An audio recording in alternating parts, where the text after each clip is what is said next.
All right, when astronomers go look out at the sky, they want to measure the distances between objects. So for example, we have the Big Dipper, all right?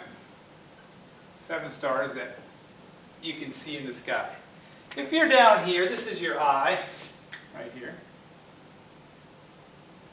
And you're looking at these 2 stars. You want to say how far apart is one star from the other. You can't go, oh, that's like 1 foot apart. That doesn't make any sense to anybody else trying to measure it.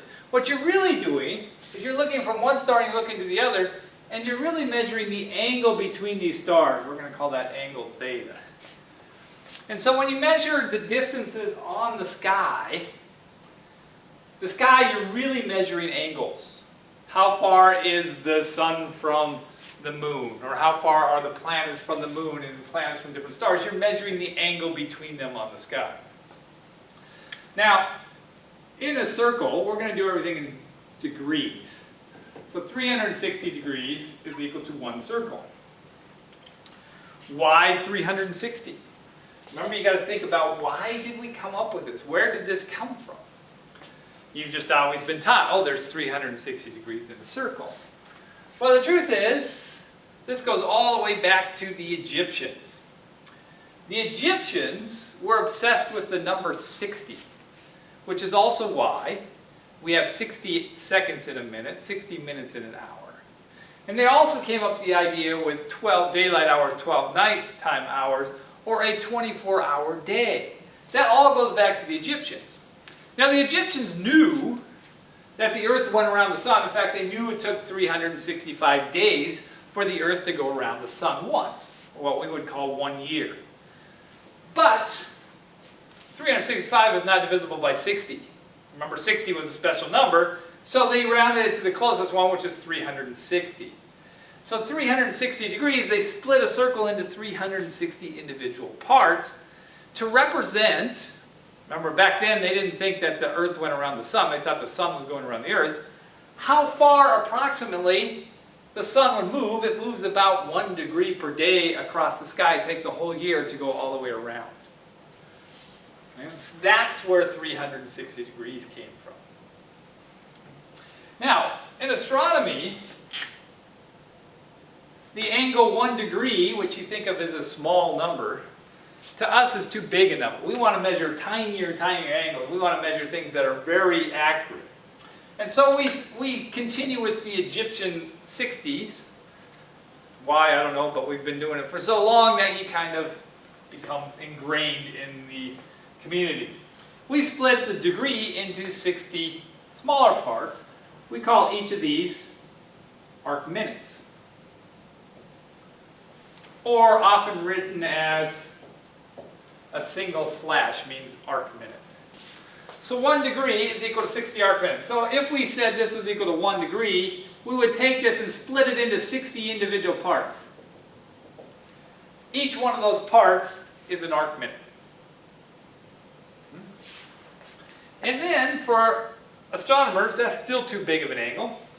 We want to take each of these arc minutes, so I'm going to 1 arc minute, and I want to split it into 60 smaller parts. We're going to call them, yeah, you guessed it, arc seconds. Or a double slash. All right. Now, these are interesting ways to split this up because it kind of matches what things we can do with our eyes and telescopes.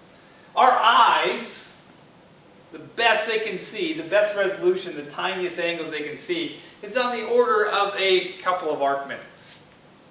You can't, nobody has vision that can split it any better than that. Now there are some animals that actually have better vision than us, tighter density in their retina, and so they can see slightly better, like eagles, so they can pick out a mouse when they're like 500 feet up. But that's a few arc minutes is the best you can see. Now when you have a telescope on the Earth, you're limited by the atmosphere of the Earth, disturbs the starlight, and so we can't see details better than about 1 arc second. And so if we want to see better than an arc second, you have to go to space, which is why the Hubble Space Telescope gives us such fabulous pictures. Is because it's out in space, it's not limited by our atmosphere. It can see details down to about 1/100th of an arc second. And so that's why it's such a spectacular telescope. All right, but we're going to do a couple of simple things here. I want to know how many arc seconds are in 1 degree. So to do that, I say, oh, 1 degree, this is unit converting. This should all be review for you.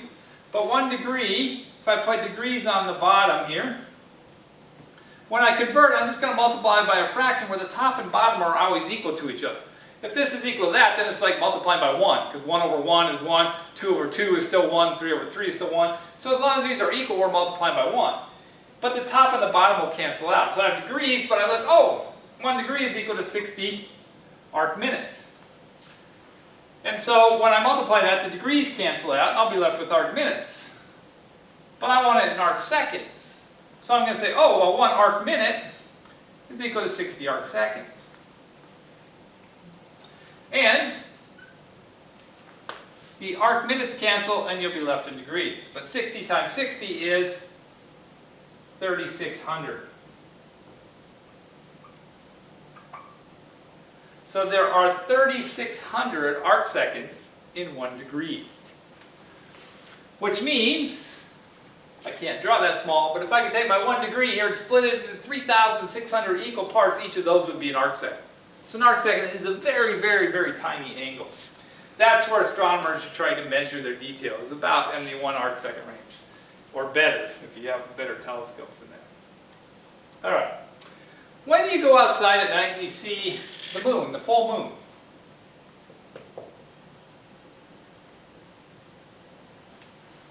how big across is the full moon?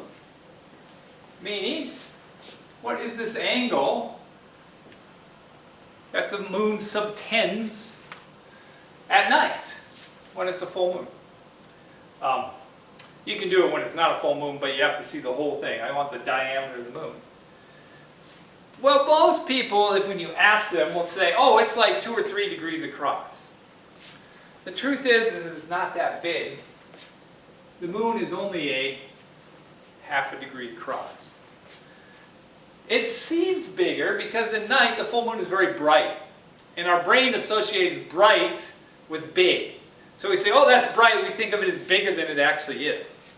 Now you can do this experiment. If you hold your fist out like this, thumb on top, and your fingers like this, this subtends about 10 degrees of the sky. Meaning, if you started like this and you went up here 9 times, you should get straight up because that would be a 90-degree angle. So, average person, average arm length, you have a 10 degree. So each of your fingers is about 2 degrees across.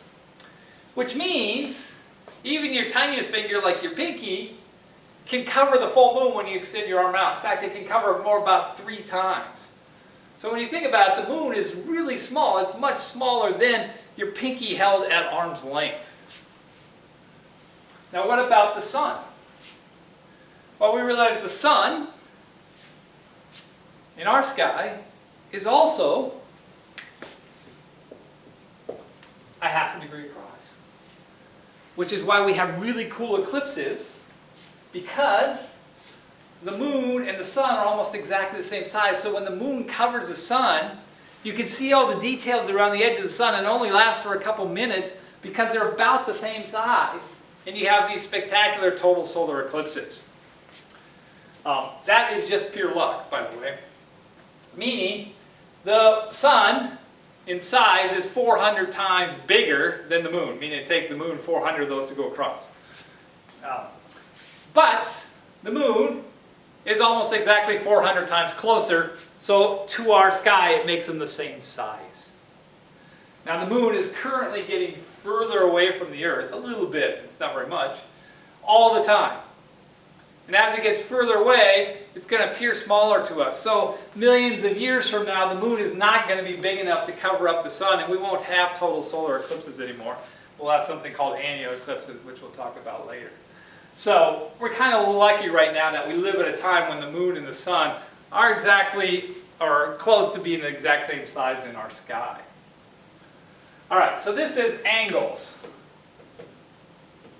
make sure you understand angles, because I will talk about arc seconds and degrees a lot. Because we have to understand this to understand why we see things and where we see things in the sky.